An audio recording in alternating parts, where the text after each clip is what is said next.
여러 가지 일을 만날 수 있는 게 인생인데, 누구보다 좀 더 인생을 수월하게 사는 방법이 있다면 배우려고 하는 마음이 여러 가지 많은 다양한 원하든 원치 않는 상황 속에서 우리로 하여금 좀 더 현명한 사람이 되게 하시는 것 같습니다. 때로는 우리가 처음에는 못 모를 때는 모든 상황을 다 수용하지요. 그럴 땐 문제 없어요. 내가 모르니까 다 배워야 될 일로 여길 때는 다 문제가 없어요. 교회를 처음 들어가서 낯선 곳에 앉아 전혀 생소한 사람들을 만나면서 해야 되는 일들은 다 누가 뭐라고 그러면 다 그게 그런 줄 알아요. 누가 또 그렇게 하면 또 그렇게 해야 될 줄 알아요. 문제 없어요. 문제 없어요.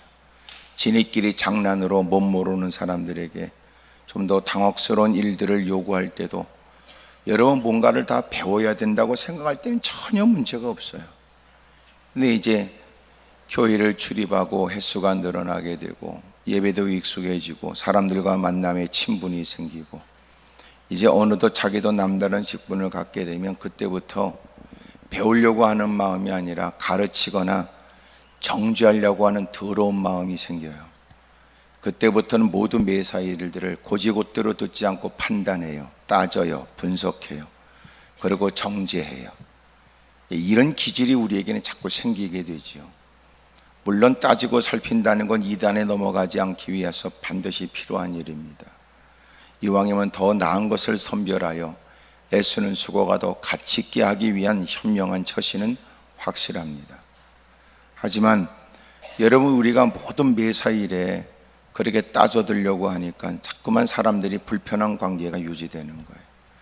누가 얘기하면 들어줄 줄 알고, 여러분 누가 얘기하면 수용도 할 줄 알아야 되는데 매사에 딴죽 걸거나 매사에 부딪히려고 하면 누구도 그 사람을 만나는 걸 꺼려 하겠지요. 그리고 모처럼 만남이 주어지면 계속 다툼이 있게 돼요. 그 쏘가지가 어떤 쏘가지예요? 들으려고 하는 게 아니에요. 배우려고 하는 마음이 아니고 따지거나 정죄할 마음. 그래서 겉으로 볼 때는 명분이 있지만 더 근원적 그 쏘가지는 뭐예요? 나는 네 말을 들을 마음도 없고, 나는 배운 것으로 충분하고, 나도 충분히 따질 수 있고, 나도 모든 것을 내가 내 임의로 할 수 있는 권한과 형편과 여건, 나이 뭐 등등의 것을 이유 삼아서 그래요.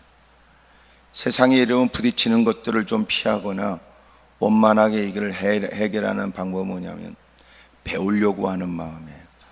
원치 않은 일을 만나지만 내가 원해서 겪는 일은 아니라도 이 일을 통해서 나는 뭘 배울까 이러는 마음 말이에요.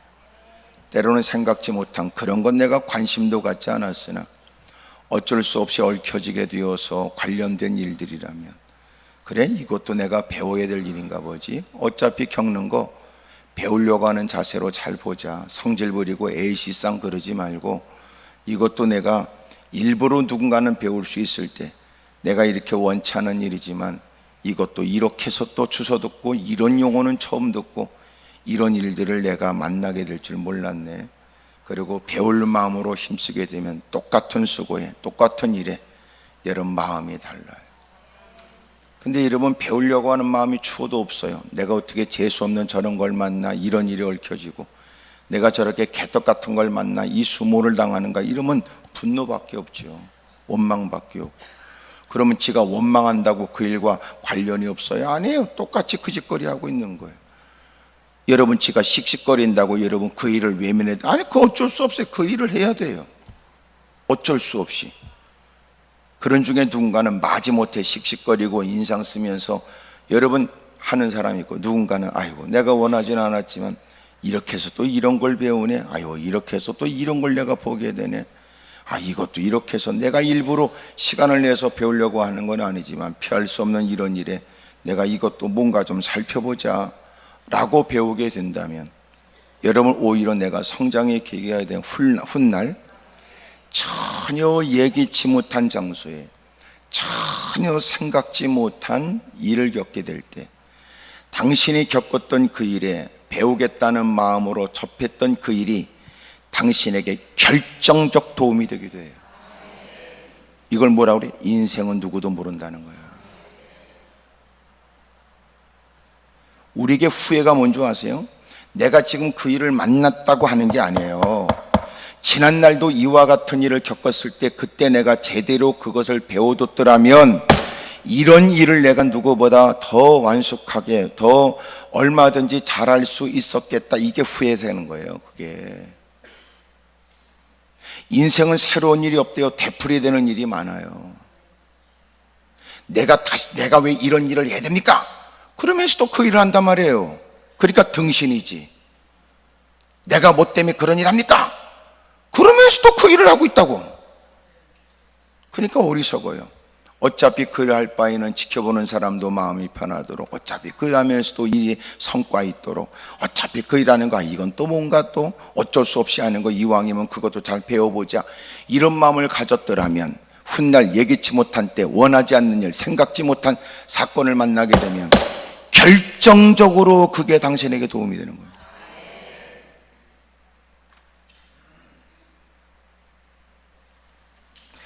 그래서 제가 요새 깨닫는 거예요. 아, 그렇겠구나. 아, 그럴 수 있겠다.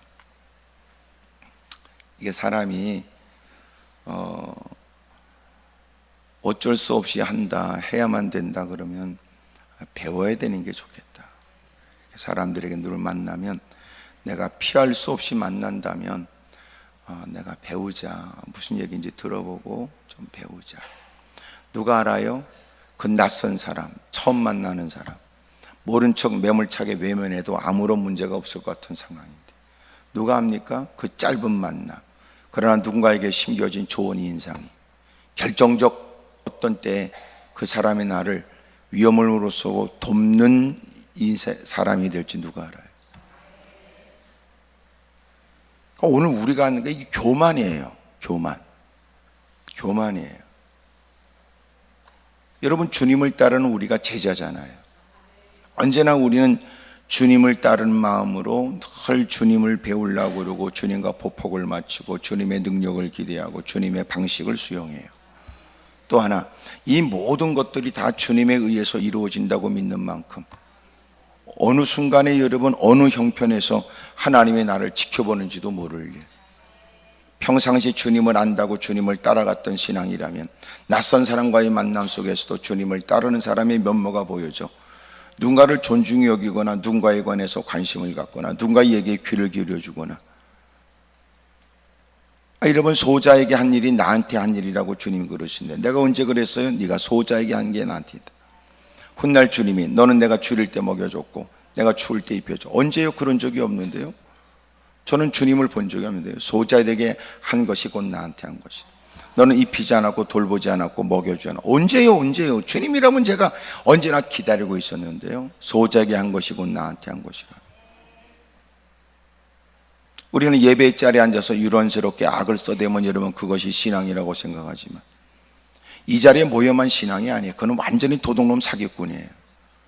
우리의 이 모습은 평상시에 살아왔던 삶의 모습이, 이 자리는 다양한 사람들이, 서로 남모르는 사람들이 모여서 예배 드린다는 개념이지, 이 시간에만 여러분 믿음 생활 개떡이나. 그래서 기도는 여러분 이 자리에서 드리는 기도만 응답하는 게 아니에요. 우리의 기도를 들으신 주님이, 우리의 행실을 아시는 주님이 우리의 기도의 진위 여부를 살피시고, 우리의 기도를 들어주신 주님은 우리가 기도하고 나서 기도의 현장을 떠나 삶의 현장에서 어떻게 사는지를 주님이 살피시니까 지난날의 자기의 모습은 부끄러운 것들은 고해야 돼. 왜? 네가 하나님께 무릎 꿇는다고 하면서 어떻게 주님 앞에 너희 더러운 행색이 어떻게 감춰질 수 있어요?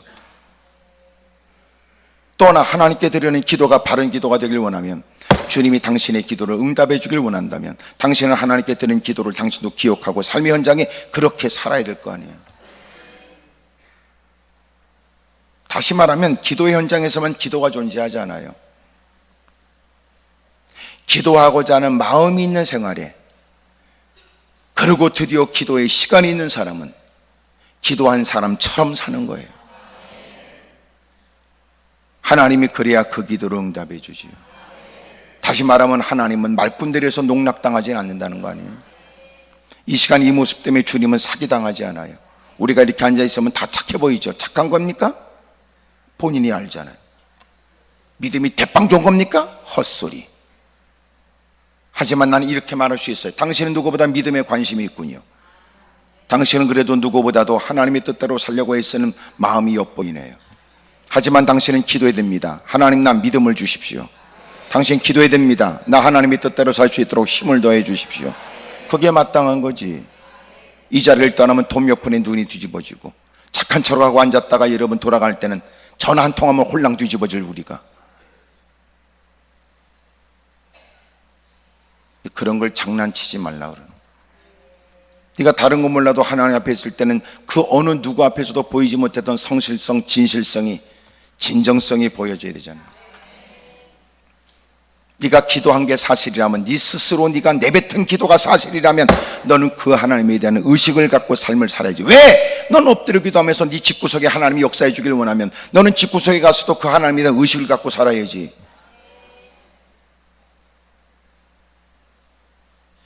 그러니까 자꾸 신앙과 삶을 자꾸 별개의 것으로 만드니까 이게 미신이 되는 거예요. 눈 가리고 암호하는 겁니까?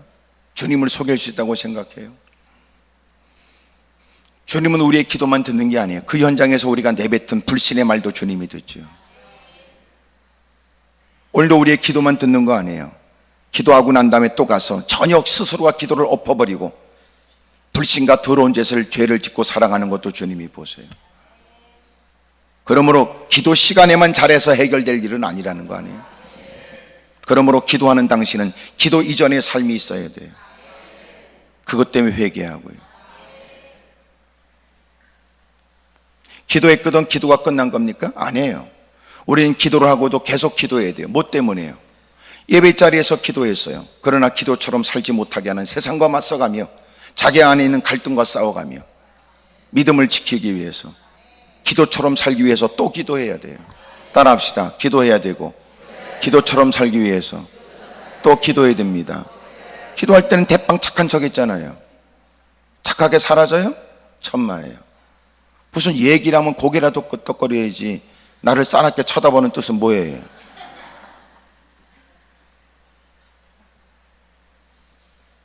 기도 속에는 온갖 좋은 말을 다 해요. 평상시에 쓰지 않는 말, 고상한 말을 다 해요. 그러나 기도 끝나면 개차반이에요. 하나님 농락합니까?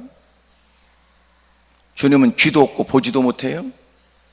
그런 하나님, 여러분이 일상에서 섬세하고 세밀하게 그 모든 일에 기적과 이적을 베풀어 주길 원해요. 우리 스스로가 모순이잖아요. 그래서 우리의 기도가 진실이라면 기도 이후의 삶은 달라질 수밖에 없어요. 크게 아멘 하십시다. 그런데 가슴 아프게도 여러분, 하나님의 능력을 믿는다고 얘기해 놓고 삶의 현장에서는 세상 앞에서 겁먹고 살잖아요. 그러니까 기도해야 돼요. 하나님, 난 하나님의 능력을 믿고 하나님의 역사를 기대하며 기도했습니다. 근데 막상 삶의 현장에 가니까 두렵습니다. 제 마음의 두려움이 떠나가게 해주세요. 기도해야지요. 기도. 그러므로 기도는 일상의 날마다 기도해야 되고, 특별한 목적을 위해서 무릎 꿇어야 되고, 좀 더 진지하게 기도하기 위해서 기도의 환경도 만들어야 되고, 때로는 나약할 때는 기도의 사람들과 더불어 기도해야 되고, 내 문제가 아니라 공동체 문제라면 더불어 힘써 합심하여 기도도 해야 되니, 기도의 자리에서만 기도가 있는 게 아니에요. 그러므로 우리가 마땅히 해야 될 일은 무엇입니까? 항상 기뻐하고 쉬지 않고 기도하고 범사에 감사하는 거예요. 항상 기도하는 거예요. 쉬지 않고 무시로 성령 안에 깨어 있어서 주님 배울 그날까지 기도의 자리를 떠나면서 공기가 달라진 기도 현장과 다른 공기가 달라진 현장에 가면 생각, 느낌, 마음 다 바꿔져요.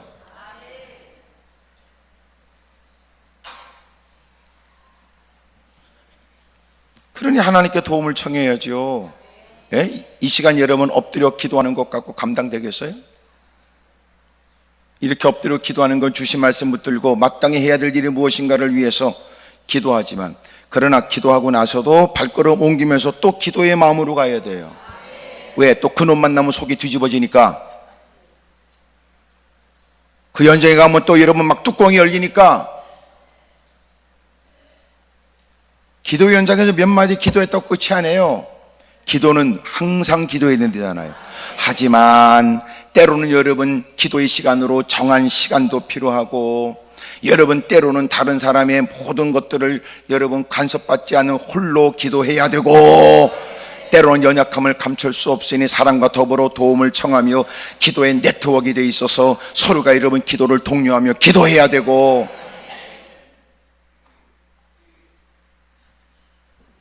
그러니까 이 시대의 문제가 뭔지 아세요? 기도에 대한 이해가 부족한 거예요.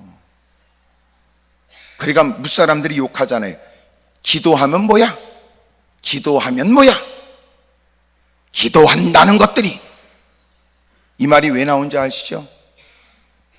기도할 때는 여러분 독판 자기가 하나님을 다 마음껏 주도하는 것처럼 거들먹거리더니 기도 이후에 하는 짓거리 보면 볼썽사나운 짓을 서슴없이 한다 그 말이에요. 질서도 없고 관계를 무시하고 혼자 신령한 체 하는데, 그건 신령한 거 아니에요. 실성한 인간이지. 네가 엎드려 기도하는 그 하나님을 네가 믿고 의식한다면, 그 하나님은 네가 눈 감고 있을 때만 하나님이 아니고 눈 뜨고 활동하는 그 현장에도 하나님은 하나님이신데,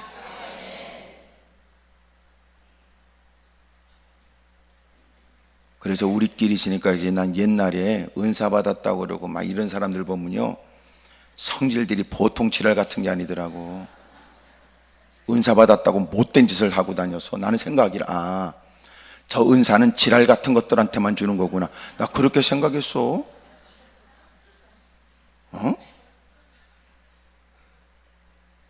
이게 뭔가 지금 잘못됐구나 이게.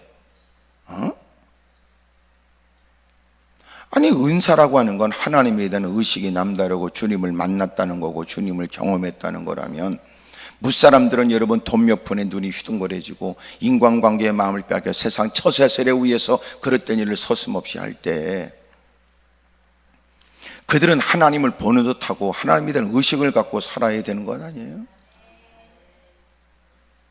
남달리 은사까지 경험했다면 남들이 전혀 의식하지 못하는 현장에도 하나님에 대한 두려운 마음을 그는 가져야 되잖아요.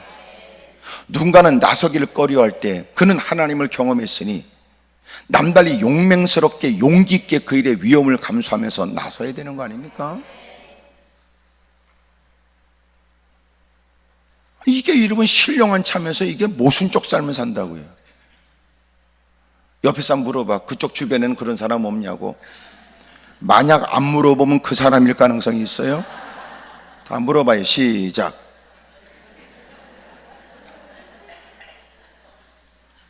요새는 옛날보다 좀 적지만 지금도 아직도 그런 인간이 있다고. 직접 들었대나 헛소리. 참 나는 가슴 아픈 얘기도 얼마 전에 들었는데, 무슨 누군가가 무슨 딱 보면 무슨 7, 80%는 맞다고. 이 미친 짓 아니에요? 그러면 7, 80%가 맞다고 하면 좋다 그 말이야. 그러면 이 30%가 안 맞은 건 어떻게 알아? 그러니까 나쁜 인간이지. 이 30% 때문에 사람들을 짓밟고 상처 주고 고통 주고 더러운 짓을 다 할 텐데, 시간이 지나야 맞나 틀냐는 알 거 아닙니까? 100%가 맞아야 처음부터 하는 얘기를 귀를 기울여 듣겠지만 7, 80%가 맞으면 틀린 건 어떻게 하냔 말이에요. 그 과정에 덕이 안 되고 문제를 일으키고 상처 주고, 그러니까 어떻게 그 인간이 하는 얘기에 귀를 기울여 그 말을 따르겠냐 그 말이야. 희한하죠. 70, 80%라고 얘기하는 그 옆에 있는 그 인간 얘기는 듣고 100%짜리 말씀은 안 듣습니까?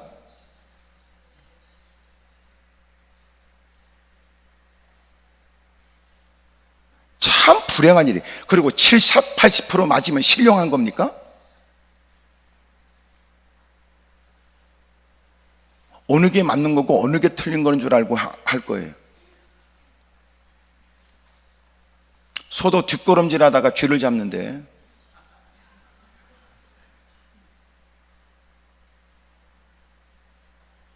인간이 여러분 웬만큼 살면 눈치인지 그게 눈칫밥인지 눈칫밥에 응한 건지, 그런 건 장난치지 말라는 거예요. 그래서 언제나 조심할 거는, 내 생각에는요 그건 아닌 것 같습니다, 이건 맞지. 그렇지. 아니 지 생각이 그렇다는데 뭐라고 했어? 아우 제 생각에는요 그건 아닌 것 같아. 그건 이해가 되지. 네 생각이 틀렸어 이렇게. 근데 꼭 그렇게 말 안 해. 하나님이 주시는 감동이요, 그거 틀리면 뭐라고 그럴 건데. 네가 감동을 잘못 받은 거야, 하나님이 감동을 잘못 준 거야. 그러니까 장난치지 말라는 거야. 또 하나, 하나님 주시는 감동이야? 목숨 걸어야지. 그럼 너 왜 하나님이 주신 감동이라고 사람들한테 거들먹거리고 왜 목숨을 안 걸어? 도대체 뭐야 이게? 말장난이지. 그런 건 하지 말란 말이야. 그냥 내 마음 가운데 아우 그냥 자꾸 마음 가운데요 한 며칠 금식해야 될 것 같아서요, 이해가 되지. 아 그래요? 이럴 수 있지만 하나님이요 자꾸 저 40일 금식하라고 그러는 것 같습니다. 내가 그래 말렸어요, 하지 말라고. 근데 하나님 주는 감동이라는 말에 나도 어쩔 수 없이 감동받고 그럼 하라고 그랬더니 한 주간 끝나더니 아무리 봐도 주님의 뜻이 아니라네. 이게 장난친단 말이야 이게. 너는 껄핏하면 하나님 이름 빙자 아니야? 그 장난 하지 말란 말이야. 이 지금 한국 교회가 더러워지는 이유 중에 하나 그거예요. 껄핏하면 지 마음인지 감동인지 지 마음대로 사람들에게 신령하게 보여주기 위해서 하나님 감동 그러고 지가 힘들면 아니라고 그러는 것 같고 뭐 하는 겁니까? 그냥 솔직하게 살아. 그냥 솔직하게 그냥 마음에요 괜히 찝찝해서 그냥 그런다든지, 아유 그냥 마음에 자꾸만 그렇게 해야 되는 거 아니야 이 생각 들더라고요. 목사님 생각은 어떠세요?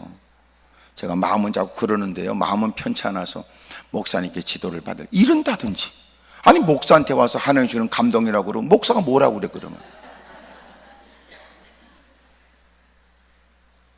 하나님보다도 끝발 없는 목사가 뭐라고 얘기해 주길 원하냐 말이야. 이렇게 말장난하지 말란 말이야. 아멘이죠? 또 여러분 우리가 헤어지면 그냥 잘 가 그러면 될 거, 기도할게 이렇게 사기치지 말라고. 기도도 안 하면서 왜 그 말을 해? 이 짓거리 안 했으면 좋겠어요. 에? 그냥 솔직하게 편하게. 아셨죠? 예수님 믿고 여러분 우리에게 나타나질 변화가 뭐냐면 인간적인 거예요. 여러분 잃어버린 인간을 되찾는 거거든요. 인간, 사람을 여러분 사람답게 보는 거예요. 그냥 도둑놈, 사기꾼, 내가 상처 입었으니까 다 도둑놈이야 이러는 게 아니고, 내가 힘드니까 다 도둑놈의 새끼들이야 이렇게 말 안 하고, 은혜 받으면 다 그럼에도 불구하고 하나님께서 또 사랑하는 사람, 또 하나님이 또 기뻐하는 사람, 또 그를 긍휼히 여기는 마음, 이런 마음이 우리에게 있어야 되는데.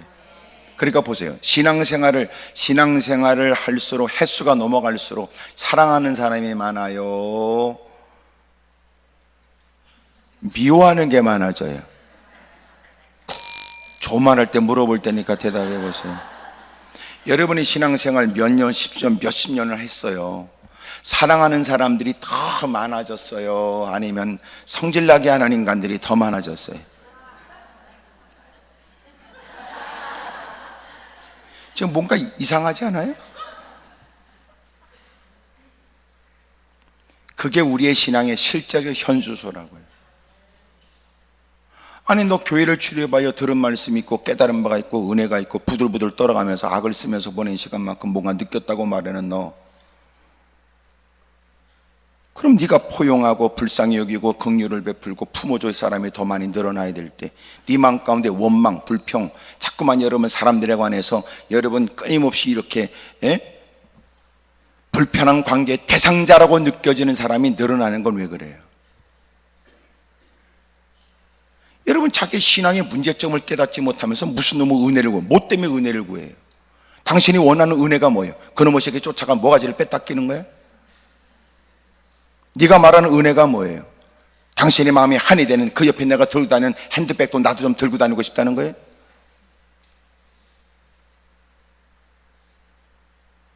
하여튼 이렇게 내가 까발려 얘기하면 다 그렇게 안 좋아하더라고. 안 좋겠지, 마음이 불편하겠지. 이게 여러분 도덕과 윤리에 대한 얘기입니까? 그런 것들, 그렇게 말하는 것들은 콧구멍을 찢어버려야 돼요. 아주. 여러분들이 누구보다 하나님을 모르지 않아 하나님을 섬기고 하나님께 구원받았다고 생각되어져 이렇게 앉아 있으니까, 당신이 구원받은 사람이면 그렇게 살면 되냐, 지금 그 얘기하는 걸. 이게 도덕과 윤리예요? 하나님 말씀대로 살려면 가는 곳곳마다 누구보다도 비교되어지는 모습을 보여 착한 행실로 그들의 입술로 하나님을 찬미하도록 해야 될 책임이 우리에게 있는데, 우리 자신도 허물어져 가는 곳곳마다 무슨 놈 본이 되겠어요?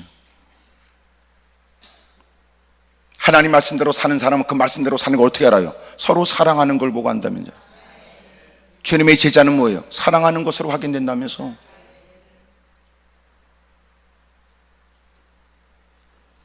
다시 말하면 오늘 이왕 드리는 기도가 다 상달되길 바란다 그 말이에요. 아멘입니까? 올라온 시간이 보람이 있고, 돌아갈 때는 여러분 기쁨으로 찬송하고 돌아가고, 기도하는 바가 상달되어져 응답이 있고. 그러니까 괜히 기도를 멋들어지게 하지 마라. 바른 기도 드려요. 바른 기도 드리면 돼. 괜히 신앙생활 개폼 잡을 거 없어. 예? 속에는 힘들고 아유 인간이라면 누구력이 있으면 받겠지 그러고 일하지 말라 그 말이야. 여러분 겉으로 말할 때 하나님이 아시면 족하다고 말하는 인간이 왜 사람들이 여러분 안 알아주면 그것 때문에 시험 드는 이유가 어디 있어요? 첫째, 네가 하나님께 받은 바 은혜가 없다는 뜻이고, 두 번째, 일하면서 네가 명분을 갖췄다 하나님만 아시면 된다는 말이 거짓말이고, 세 번째, 너는 교회를 세상의 조직처럼 네가 만들려고 하는 의도가 아니냐 말이에요. 수고한 만큼 애쓴 만큼 내가 누구보다도 기득권을 가져야 된다는 생각. 그게 교회를 타락하게 하고 세속화시키는 거예요. 교회 공동체의 가장 중요한 하나님에 대한 의식마저도 잃어버린 거니까.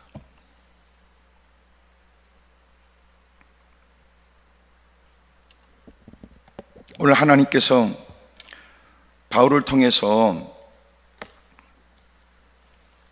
복음이 증거되는 14절, 그들은 버가에 더 나아가 비시디 안디옥에 이르러 안식일의 회당에 들어가서 말씀을 증거했어요. 이스라엘 백성의 하나님이 우리 조상들을 택하시고 애굽 땅에서 나그네 된 그 백성을 높여 큰 권능으로 인도하여 내사 광야에서 약 40년간 그들의 소행을 참으시고 가나안 땅 7족속을 멸하사 그 땅을 기업으로 주시기까지 약 450년간이라. 그의 선지자 사무엘 때까지 사사를 주셨더니 그 위에 그들이 왕을 구하거늘 하나님의 베냐민 지파 사람 기스의 아들 사울을 40년간 주셨다가 그래요.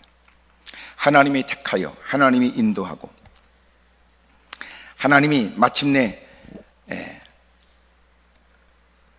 그들이 왕을 구하거늘 왕을 줬어요. 사사를 주었다가 왕을 줬어요. 사사는 뭐냐면 필요를 따라 이스라엘 백성들이 가나안 땅에 들어가서 하나님께서 하시는 말씀으로 부족하다는 듯, 하나님이 주시는 말씀으로 부족하다는 듯 보여지는 것에, 느끼는 환경에 처하는 여건 때문에 하나님이 금했던 그 땅의 사람들과 통혼하고 또 그 땅의 신들을 섬기게 되고 그 조상들의 하나님을 배반하고, 이 일에 관해서 하나님이 그들에게 늘 남겨놨던 7족속을 통해서 자극하고 고통과 어려움을 줘요.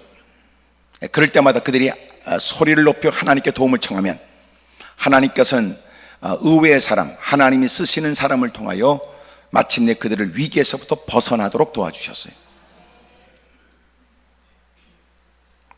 참 인간이 쉽지 않죠. 하나님이 계시면 하나님으로 충분해야 될 것 같아요. 하나님이 주시는 말씀으로도 통제가 가능해야 돼요. 근데 그게 통제가 안 되는 거예요. 하나님이 명백하고 분명하게 들려주는 말씀으로도 충분히 자기를 살펴가며 서로가 서로를 격려해가며 하나님 말씀이 그러하니 그렇게 살아야 되고, 현실은 그러하지만 말씀이 그러하다면 우리는 기꺼이 현실을 뛰어넘어 말씀대로 순종해야 된다. 누가 여러분 지켜보는 사람 없고 그렇게 안 한다고 두들겨 패며 쫓아다니면서 두들겨 패는 건 아니라 할지라도 주님이 주시는 말씀을 알아듣고 주님이 무슨 뜻으로 그 말씀을 하는지 그 중심을 꿰뚫어, 그래서 주님의 뜻을 잘 분별하여 자기를 위한 일인 줄 알고 순종하면 얼마나 좋아요. 안 한다니까 그렇게. 그러니까 우리가 예배 시간에 들려지는 말씀으로 충분하면 얼마나 좋아요. 예? 이제는 성질 나니까 아멘도 안 해요? 그 성질이 죽어야 된다니까 그게. 난 여러분이 믿음으로 올라올 것 같아서, 올라온 것 같아서, 나는 피차 여러분 대화가 통할 것 같아서 얘기하는데, 여러분은 성질 때문에 올라왔네. 그래, 가뜩 이나 힘들어 죽겠네. 사람 건디네 지금 그러고 있는 표정인데.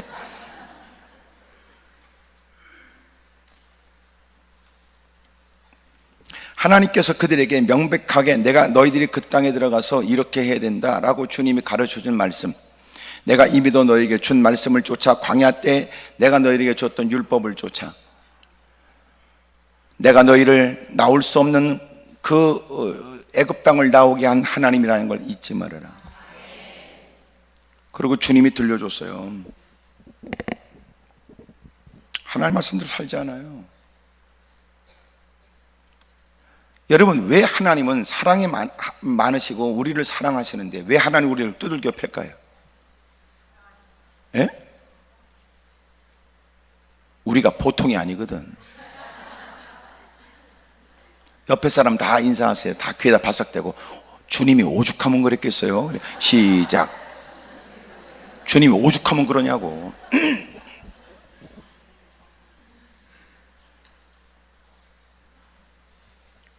엄마가 보기에 아이가 게임만 하고 앉았고 텔레비만 보고 있어서 너 숙제부터 해라.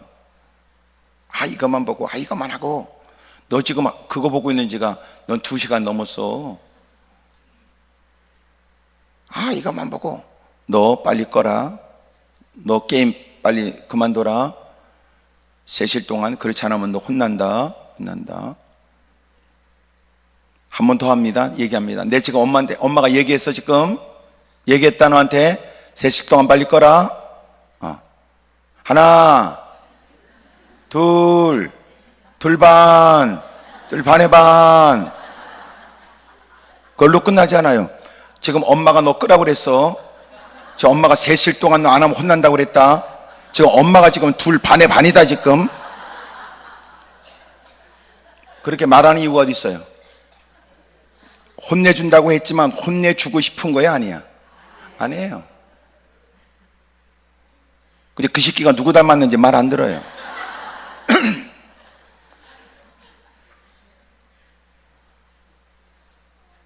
드디어 새 그러고 쫓아가서 한 방 때렸어요. 뒤통수를 등짝을 딱 때렸어요. 때리는 이유가 어디 있을까요? 텔레비를 봐서 그래요? 게임을 해서 그래요? 아니에요. 3시 동안 끄지 않아서 그러는 거예요. 참 이해를 못하네.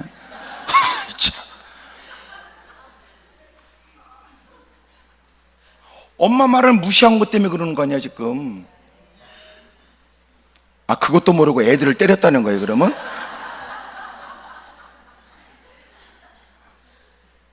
그게 텔레비 때문이 아니에요. 텔레비를 꺼라 그랬어요. 그리고 기회를 줬어요. 그리고 계속 나는 너를 때릴 마음이 없어. 나는 너를 통제할 마음은, 나는 그렇게까지 할 마음이 없어. 네가 알아서 했으면 좋겠어. 계속. 여러분, 엄마가 때릴 마음이 있다면 너 3시 동안 했는데 하나 둘 셋 그랬겠지. 그놈 끄기 전에 딱 끌라고 하는데 하나 둘 셋 그러고 때렸겠지.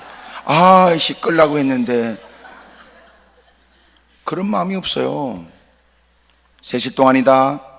또 한 번 얘기하고, 하나 둘. 눈치 보니까 그놈이 끄떡도 안 해. 이러다가 또 나도 쫓아가서 그놈 한 대 때려야 되겠네. 엄마가 지금 너 끄라고 그랬어. 3시 동안이야. 지금 엄마가 하나 둘, 그리고 이제 둘 반이야 너.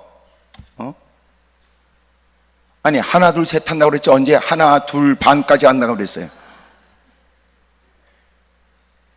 인간이 그래, 인간이. 말씀으로 충분히 통제되면 얼마나 좋아요. 옆에 사람보다 웃으면서 우리가 누군데요 해봐. 시작. 그렇지. 웬만해서 끄떡도 안 하지. 부모의 충고가 없어서 이 모양입니까 우리가? 선생님의 가르침이 없어서 우리가 이 모양입니까? 이제는 급기야 세상에 희망이 없다고 그러고 하나님께 다가와서조차 이제라도 뭔가 정신을 차린 듯, 환경 때문에, 형편 때문이라도 말씀대로 좀 순종해야 되겠다는 마음을 남달리 다부지게 가진 것처럼 하나님 전에 무릎을 꿇고도, 놀라운 건 정작 주님이 말씀하시면 귀통으로 된단 말이에요. 귓등으로 듣는 게 뭐예요? 귓등으로 듣는 게 뭘 것 같아요? 예? 지금 여러분이 이렇게 앉아있는 것은 귀로 듣잖아. 이렇게 귓등으로 듣는 건 돌아선 거야. 돌아선 거야. 그러니까 귓등으로 듣지. 그러니까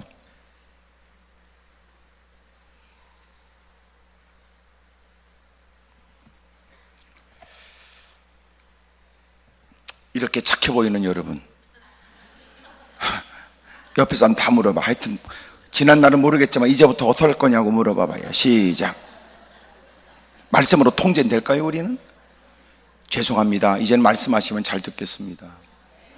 그래도 잘 안 돼. 그러니 주님이 그때마다 두들겨 패가면서 소리 지르면 또 누군가를 통해서 하나님이 성령의 능력을 부어서 그를 통해 위기로부터 벗어나게 하고, 그래서 사사를 줬는데 문제는 뭐야? 하나님이 쓰시는 그 인간도 타락하는 거예요 또. 그러니까 사사울이 필요 없고요, 우리는 왕이 필요해. 또 그런 거야 또. 제도 바꾸면 달라져요? 아니에요. 쏘가지가 하나님 말씀대로 살려고 하지 않으면 안 돼. 제도를 바꾸거나 겉으로 보여지는 이것 갖고 되는 게 아니더라고. 신앙인들은요, 주님께 대한 두려움이 있어야 돼요. 무슨 말인지 알지요? 그들이 하도 원하니까 하나님이 왕을 줬어요. 21절. 그래서 그 왕이, 첫 번째 왕이 사울이 돼요. 베냐민 지파 사람 기스의 아들 사울이 됐어요. 사울이 처음에 자기가 왕이 될 거 생각하지 못했죠. 이스라엘의 첫 번째 왕이었어요. 기름 부어 세웠지만 사람들도 그가 무슨 자격이 있냐고 얘기했다고요. 하지만 하나님이 세울 때는 하나님이 권위가 있게 하고, 하나님이 세울 때는 하나님이 그와 함께하고 있다는 걸 누구도 부정하지 못하도록 만들어서 여러분, 그에게 여러분 리더십을 갖게 해요. 그러므로 성경에 많은 인물들이 등장하지만 이 사람이 무슨 자격이 있을까 싶은 경우가 많이 있어요. 하지만 그 자격은 하나님께 있는 거예요. 크게 아멘 하십시다. 하나님이 세울 때 그 자격은 하나님께 있는 거라고 말해요. 그러니까 다시 말하면 내 기준으로 누군가를 비판하면 목사가 마음에 안 들 수 있어요. 사역자들이 네 마음에 안 들 수 있어요. 물론 그 사역자한테도 네가 마음에 드는가 물어봐야 될 일이지만,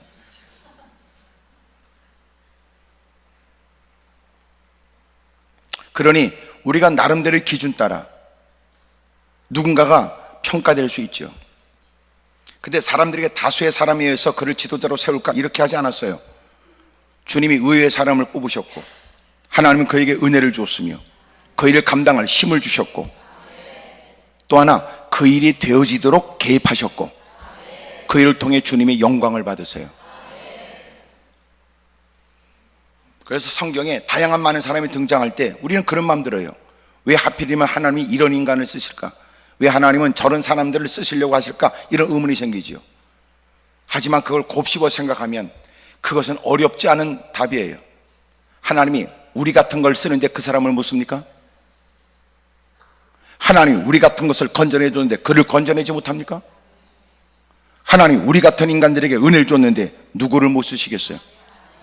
작은 자를 들어서 큰 자를 부끄럽게 하고 없는 자를 세우셔서 있다고 하는 오만방자한 인생들을 콧대를 꺾어버리는 하나님이 적은 숫자를 가지고 다수의 사람이 패배를 하찮아 보이고 작은 군대 징들 나이도 되지 않은 다윗을 통하여 골리앗에 쓰러지는데, 기돔과 300용사 앞에 13만 5천 명이 멸절을 당하는데, 하나님 이번에 한 천사에 의해서 히스기야 위기를 만나고 고통을 겪었을 때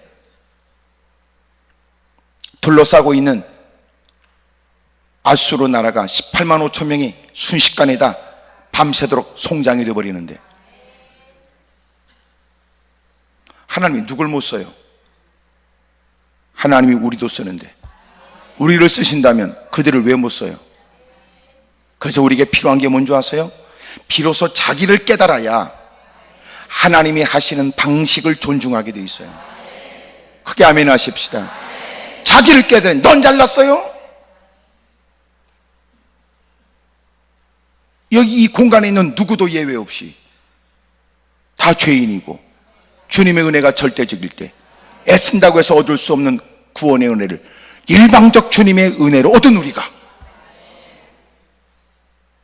웃기는 건 여러분, 자기가 하나님의 은혜로 구원받았다고 말해놓고 우리는 늘 사람들에게 너무나 비판적이란 말이에요. 그들을 존중히 여기잖아요. 하나님이 나에게 은혜를 준 것처럼 하나님이 그에게 은혜를 주셔서 주님이 그에게 할 수 있는 기능과 여건을 주어 주님이 영광을 받으시고 그 모든 일들이 기가 막히게 잘 어우러져서 교회는 하나님의 나라를 확장시키는 일에 쓰임받게 되는 거예요. 여러분, 내가 하나님께 은혜 받기를 원하면 무사람을 존중히 여겨주세요. 아멘입니까? 왜냐하면 하나님은 전혀 의외의 사원을 통하여 당신이 그토록 오랫동안 기도했던 기도의 제목에 그들의 손을 통하여 전달되게 하실지도 모를 테니까. 의외의 사람을 통해 생각지 못한 곳에서 오래전에 기도했던 기도의 응답을 경험하게 도와주세요. 우편물이 오면 때로는 여러분, 우편부 아저씨의 인상이 중요하지 않아요. 말이 어려운 거야. 좋은 소식을 갖고 오는 우편부 아저씨가, 우편 배달하는 아저씨가 모든 사람이 다 꽃미남은 아니야. 소위 인상이 좋은 사람들이 좋은 것만 갖고 오는 건 아니라는 거지. 좋은 인상을 가지고 우편물을 들고 오는 사람의 손에 들려진, 우리에게 전달된 우편물이 우리에게 크나큰 충격적인 내용의 편지일지도 몰라요. 그럴 때 하나님은 전혀 의외의 사람을 통해 그토록 우리가 기도하고 흠모했던 일들을 주님은 좋은 소식을 듣게도 하니까. 왜 하나님은 나를 존중하고 여러분, 왜 하나님은 그들을 사랑하지 않는단 말입니까? 우리가 그들도 존중히 여겨줘요. 오늘 이 말씀 듣고 교회 가서 잘하세요. 아셨죠? 따져보면 여러분, 그들이 다 말하지 않고 교회에서 만나는 한두 시간 가지고 우리는 그 사람을 평가하지만 집구석 가면 음식 솜씨 뛰어난 사람도 있고 집안을 여러분 멋지게 잘 가꾸는 오는 사람도 있고 대단한 사람 많아요. 겉으로 보는 그의 행색, 그의 머리 모양, 그의 이런 외모를 갖고는 다 몰라. 그래서 교회 안에서 장로 권사 집사를 교회에서 만나는 한두 시간 가지고 그 사람을 장로감이라고 말하는 건 대단히 위험한 일일 수 있지. 그가 사업한다고 하지만 사업의 현장에서 무슨 사기치고 살지도, 직장 생활에서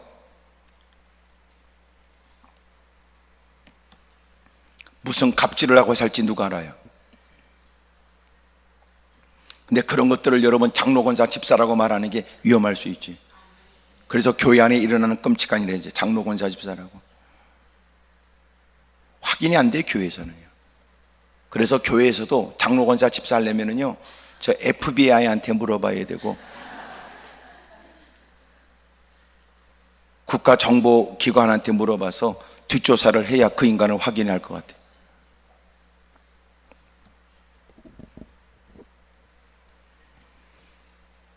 적어도 다른 사람은 죄가 있다고 하는 것은 문제 없어요. 하지만 이제는 회개하고 이제는 주를 위해 살겠다는 사람이어야 되는 건 아니냐 그 말이에요.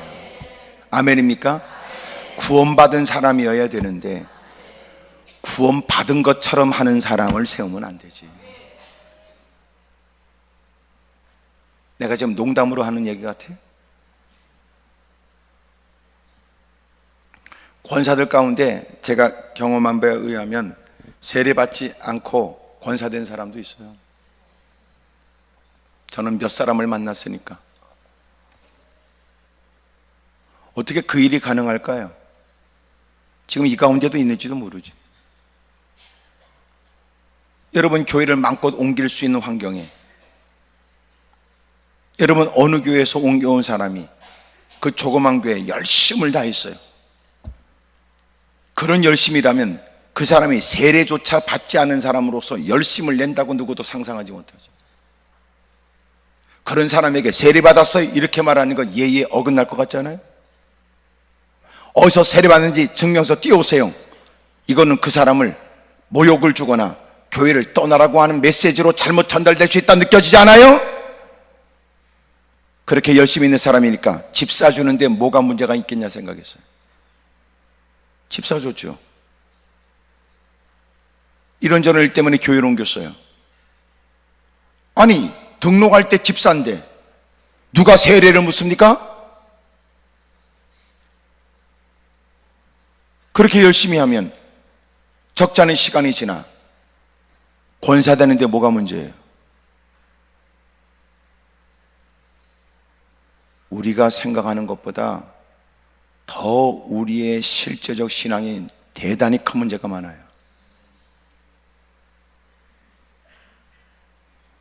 저쪽에서 이쪽에 왔어요. 권사입니다. 그럼 권사인 줄 알아야지. 진짜 권사일까요? 어떻게 알아요? 신앙 이력을 띄어야지. 신앙 이력. 당신이 어디서 세례받고 어디서 어떻게 되는지 당신이 지금까 신앙 이력을. 목사님, 날 못 믿습니까? 사람을 그렇게 못 믿어요? 교회가 여기밖에 없습니까?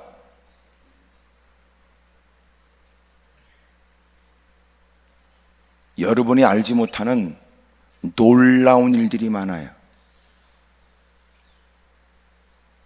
내가 하는 얘기가 다 농담 같습니까?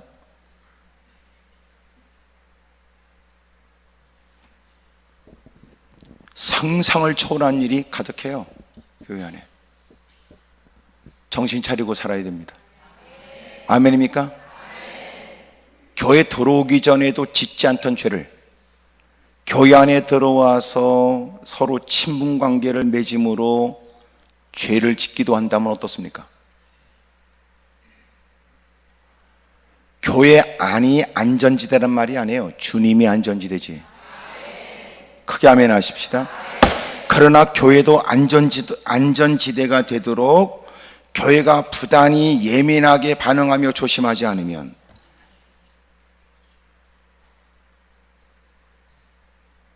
교회 바깥에서 이루어질 수 없는 일들이 교회 안에서 이루어져요. 왜 그래요? 인간들이 모였기 때문에 그런 거예요.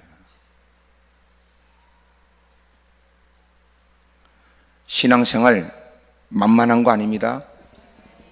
그래서 오죽하면 믿음을 지켜내기 어렵고 믿음을 지켜내는데 여러분 인내가 한계가 이르니까 하나님, 주님 속히 오시옵소서라고 기도하는 거예요.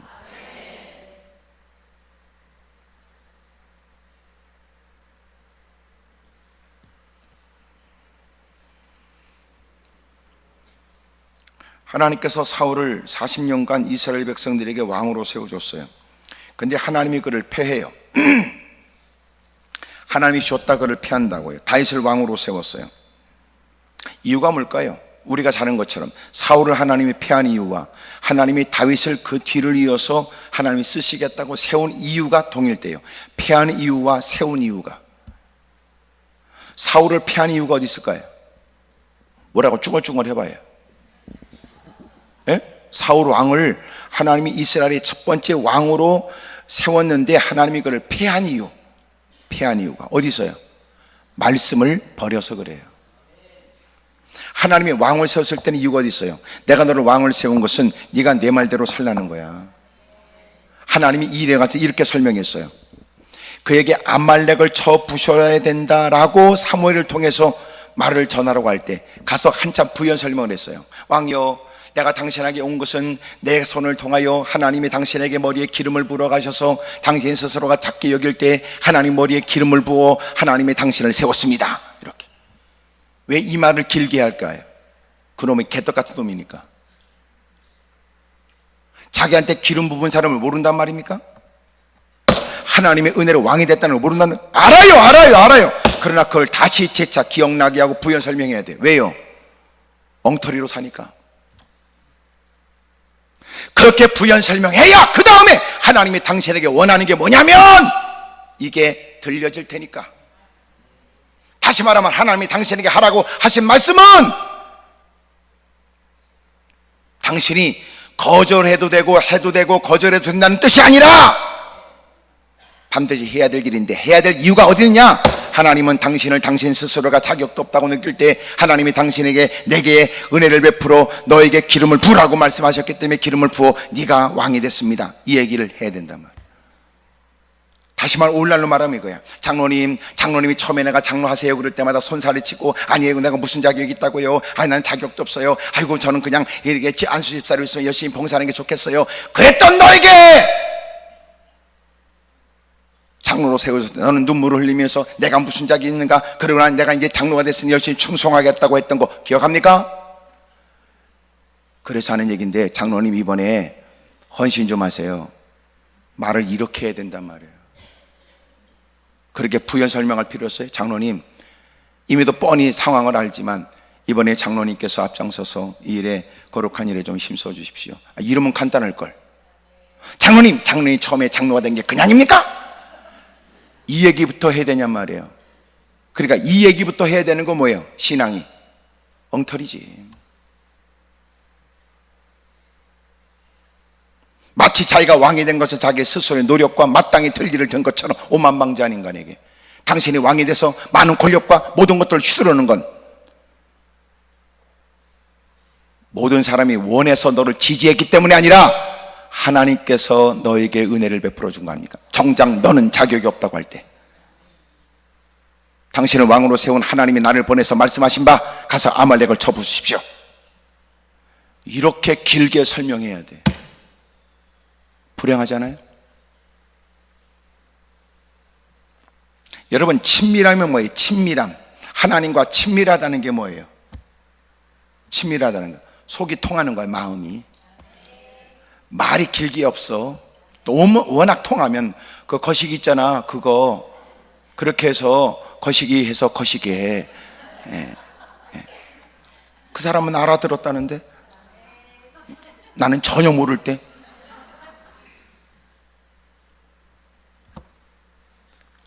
통하는 거야. 통하는 거. 자기네끼리 통했어.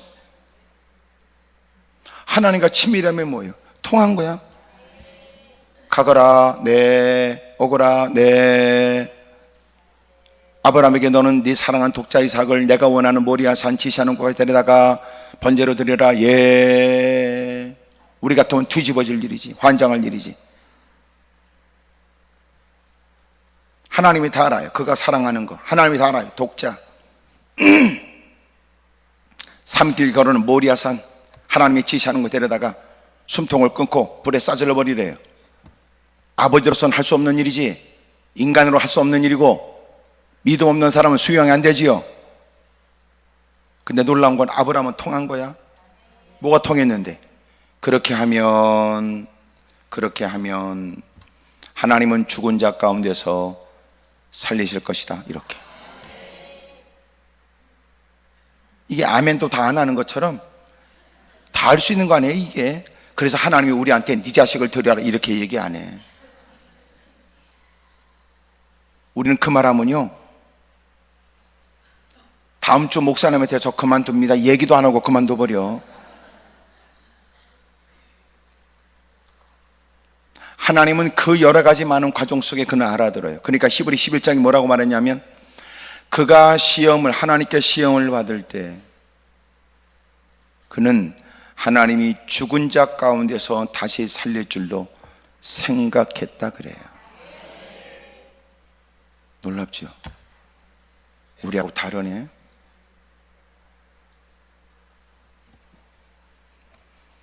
하나님이 40년 동안 하나님이 그를 세웠으니까 이제 40년 동안 해먹었으면 영원히 해먹을 것 같습니까? 자기의 자식의 대를 이어서 해먹을 생각했어요. 근데 하나님이 그를 폐하시고 우리가 잊으면 안 돼요. 뭘? 오늘도 최고의 자리에 있지만 영원한 건 아니에요. 하나님이 세웠지만 주님이 그를 폐하시고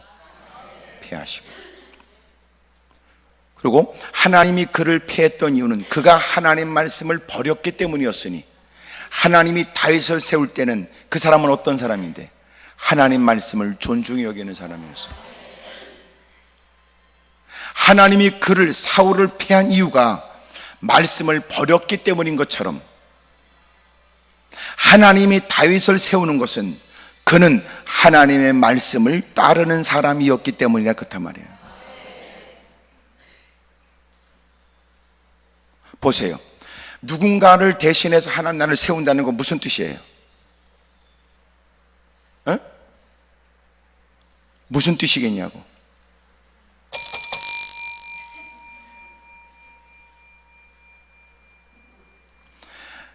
내가 더 하나님 말씀대로 순종하기를 원하시는 주님의 뜻이에요. 그 사람보다 내가 잘났다는 게 아니고, 너는 내 말대로 좀 살아. 너는 내 말을 중히 여기고 너는 내 말대로 살아. 그 뜻이에요. 근데 우리는 누군가보다 내가 세워지니까 내가 잘난 거예요.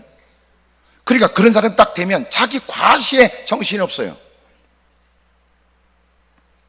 그게 아니고 하나님이 누군가를 대신하여 누군가를 또 세울 때는 너는 내 말을 좀 알아듣고 너는 내 말대로 좀 살아. 그런 뜻을 간구한단 말이에요.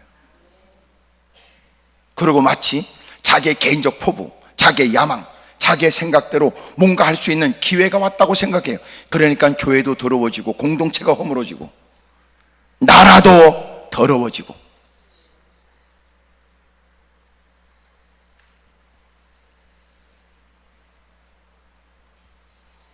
마침내 하나님 말씀대로 사는 다윗을 하나님이 세워 22절 다윗을 왕으로 세우시고 증언하여 이르시되 내가 이새의 아들 다윗을 만나니 내 마음에 맞는 사람이라 내 뜻을 다 이루리라. 그는 주님 마음에 들었어요. 주의 말씀에 귀를 기울이고 주의 뜻대로 살려고 하니까 주님은 그를 마음에 들어 했고 주님은 그런 그를 통하여 뜻을 이루고 싶은 거예요. 지금도 주님은 구인 광고를 냈대요. 구인 광고. 사람은 더럽게 많은데, 예수 믿는 사람들은 대빵 많은데, 장로도 권사도 집사도 대빵 많은데, 요새는요 교회 안에 직분 없는 사람을 보기가 어려워요. 젊은 사람들은 집사고, 나이 퍼먹으면 여자는 여름 권사고, 대부분 남자들은 장로. 다 그렇지 뭐. 그래. 이 말이 무슨 말이에요? 교회에 이제는 세례를 받는 사람이 점점 없는 거예요. 진정한 교회 부흥은 어디 있어요? 세례 받는 사람에 의해서 확인이 돼요. 점점 줄어들어요. 인구가 감소해서 그래요? 아니에요. 지금도 우리가 밖에 나가면 예수 믿자는 사람이 널려 있어요. 어떤 전도에 관해서 관심 갖고 전도에 힘쓰는 어떤 목사님 이런 얘기 했어요. 세상에 불신자가 가득하다고 해서 위축될 게 아닙니다. 여러분, 만약 당신의 마음 가운데 전도의 마음이 분리되어 일어난다면 교회 바깥에 나갈 때마다 와! 전도할 사람이 대빵 많다. 그럴 것이다 그랬어요.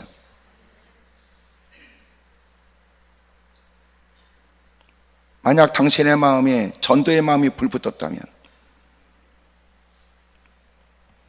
예배 마치고 밖에 발을 한 걸음 내디디면서 우와! 이렇게 전도할 사람이 많네. 이야! 전혀 여러분은 무슨 말인지 알아듣지 못하고 앉았죠.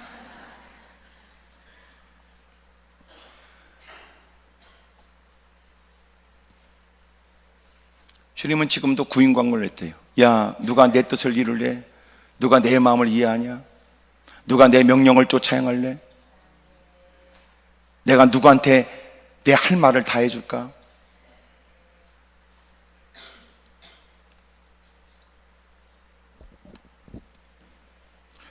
오늘 하나님 말씀대로 살고자 하는 마음이 저와 여러분들이 있길 바라요. 하나님의 사람을 세우고 사람을 폐하시고 또 하나님이 또 쓰세요. 끊임없이 우리는 변질될 가능성이 있어요. 보고 듣는 것 때문에. 그래서 여러분, 아이를 산모가 좋은 거 보고 좋은 거 듣고 좋은 거 먹어야 되지만 우리의 신앙의 사람도 마찬가지. 늘 여러분 더 나은 신앙생활을 위하여 여러분 자꾸만 하나님 말씀을 접하고 날마다 여러분 하나님의 일들에 관해 관심을 갖고 믿음의 사람들을 만나고 그래야 우리의 신앙도 가꾸어진단 말이에요. 크게 아멘 하십시다. 하나님 말씀 가지고는 부족한 우리, 때로는 주변의 사람의 격려가 필요하고 주변의 사람들의 도움이 필요해요. 세상에 취해 있으면 자기가 지금 가야 될 길을 벗어나는 걸 몰라요. 무더운 날씨에 오후에 이러고 운전하다 보면, 졸음 운전하면 자기가 지금 차를 어떻게 핸들을 꺾는지 몰라요. 가끔은 그 모습을 지켜보면 주변의 사람이 알려줘야 돼요. 지금 졸고 있는 사람도 위험하니까 내가 자꾸 이렇게 치는 거예요.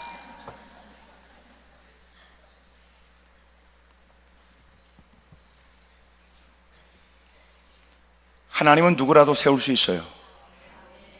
하지만 놀라운 건 누구라도 말씀대로 저절로 살 수 있는 건 아니에요. 그러므로 하나님께 택함을 받았다 할지라도 우리는 끊임없이 하나님 말씀대로 살려고 몸부림쳐야 돼요. 아멘입니까?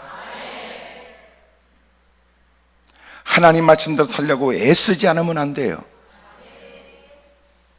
이건 날마다 우리가 힘써야 될 일이고, 날마다 싸워야 될 일이고, 날마다 부단히 노력해야 될 일이에요. 근데 우리는 안타깝게도 자극을 받지 않으면 잊어버려요. 왜냐하면 우리의 삶의 피부로 느끼고 곳곳으로 느끼는 향취에 우리는 쉽게 동화돼 버리기 때문에 그래요.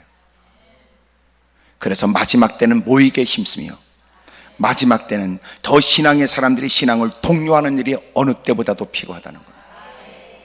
그렇지 않으면 다수의 사람들에 의해서 나도 생각 없이 끌려갈 수 있고, 적지 않은 사람들에 의해서 여러분 내 판단, 내 생각 없이 허무한 일을 행할 가능성이 많기 때문에 그래요.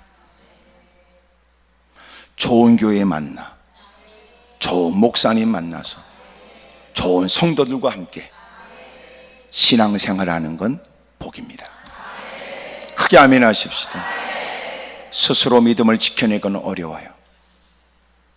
그래서 여러분, 우리는 힘써야 되는데 그 힘쓰는 것 중에 하나가 교제에도 힘써야 되고, 또 하나님의 거룩한 일에 땀을 흘리고 애쓰는 모습도 우리에게 필요해요. 가난한 성도가 많대요. 안 나가, 그 말이에요. 온라인으로 예배를 드려요. 바르지 않아요. 절대로. 여러분도 교회를 잘 정하고 좋은 교회 만나서 신앙생활 잘 하셔야 돼요. 할렐루야. 잊지 마세요. 다 네 마음에 들 리가 없어요. 또 하나, 그들도 네가 마음에 든다고 얘기 않잖아요. 다 우리는 주님 때문에 만나는 거예요. 그래서 시선을 주님께 두면 돼요. 주의 말씀을 따라 자기를 살피면 돼요. 주님이 기뻐하시는 데 힘쓰십시오. 주님께 은혜를 받았다면 누구와도 손을 못 잡을 리가 없어요. 왜 우리가 말씀대로 살아야 될까요? 하나님의 약속대로 되기 때문에 그렇습니다. 23절, 하나님이 약속하신 대로 이 사람의 후손에서 이스라엘을 위하여 구주를 세우셨으니 곧 예수라 그래요. 예수님은 다윗을 세우셨고, 그리고 후손을 통하여 마침내 이 땅에 우리의 죄 문제를 해결하기 위해서 오시는 구원자, 구속자 되시는 예수님이 이 땅에 오시게 하세요. 봐라, 선지를 통하여 주님이 약속하셨던 그 말씀은 이루어지는 것처럼 주님은 그래서 지금도 하나님 말씀대로 사는 그 사람, 하나님은 그를 주목하고 그를 통하여 뜻을 이루기를 원한다고. 구인광고. 누가 내 음성을 알아듣고 누가 내 뜻을 위해서 자기의 삶을 드릴 것이냐.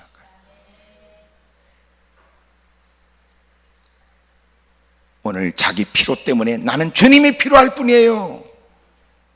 나는 지금 주님의 그 역사, 그 능력, 그 기적을 나는 필요로 해요.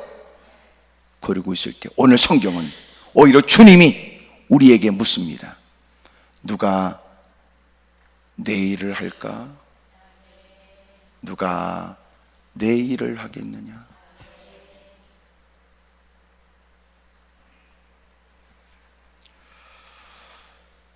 오늘은 우리는 주님이 필요해서 올라왔지만 오늘 주님이 우리를 부르신 것은 우리가 주님이 필요로 하는 사람이 되기를 원하시기 때문에 우리를 불렀다고 생각합니다. 내가 누굴 통해서 뜻을 이룰까? 하나님 내게 구원의 은혜를 베풀어 준 건 이루다 말할 수 없는 은혜고, 하나님이 저를 쓰신다면 이것은 최고의 영광입니다.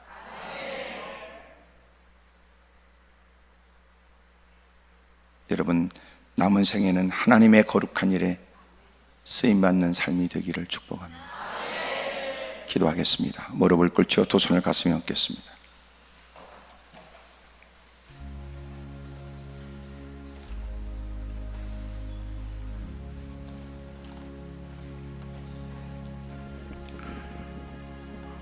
우리는 하나님의 도움이 필요하여 하나님 앞에 애절한 목소리를 높이지만, 목소리로 주님을 찾지만, 오늘 주님은 정작 우리를, 누군가를 찾고 계세요.